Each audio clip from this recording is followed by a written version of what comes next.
కూటమి ప్రభుత్వం అధికారంకి వస్తే మీరు న్యాయం చేస్తా ఉన్నారు. ఏం చేశారు కూటమి ప్రభుత్వం 9 నెలలు? ఇప్పటి వరకు మాకు తెలిసి అయితే న్యాయం ఏం చేయలేదండి. కూటమి ప్రభుత్వం వచ్చిన తర్వాత ఆశాలకు ముందు డిమాండ్ ఏమి ఇచ్చారంటే, ఆశాలు మీరు ఎవరు బాధపడొద్దు, మీరు చేసే ప్రతి దానికి మేము ముందుండి నడిపిస్తామని చెప్పారు. కూటమి వచ్చి 6 నెలలు అయింది. ఇప్పటి వరకు ఆశాలు కానీ ఆశాల ప్రవర్తన కానీ ఎవరు ఆలోచించలేదండి. మేము చేసే చాకిరి అందరికీ తెలుసు. కానీ మమ్మల్ని ఏమని కామెంట్ చేస్తున్నారంటే, ఆశాలు వీళ్ళకి జీతాలు ఎందుకు పెంచాలి, వీళ్ళు ఏం చేస్తున్నారని పెంచాలి, వీళ్ళు చేసే జీతానికి వీళ్ళు చేసే పనులకి ఎందుకు మనం అందరూ కోఆపరేట్ చేయాలని చాలా మంది మా పైన ఉన్న వాళ్ళందరూ అంటున్నారండి. కానీ మేము కష్టపడినట్లుగా ఎవరు కష్టపడరు. As a government employees also ఎవరికి లీవ్స్ ఉన్నా ఆశా వర్కర్కి లీవ్స్ లేవు.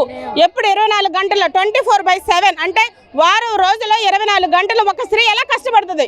ఆశా వర్కర్లు అలా కష్టపడుతున్నారు. ఎందుకంటే డే అండ్ నైట్ మా కోసం, మా పిల్లల కోసం ఎంత కష్టపడుతున్నాం.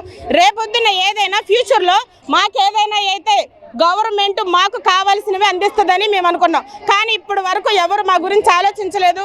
కూటమి ప్రభుత్వం వచ్చి 6 నెలలు అయింది. ఇప్పటి వరకు మమ్మల్ని పట్టించుకోలేదు. కాబట్టి ఆశా వర్కర్ అనేక గ్రామాలు, జిల్లాలు దాటి ఇక్కడికి రావాల్సిన పరిస్థితి ఎందుకు వచ్చింది?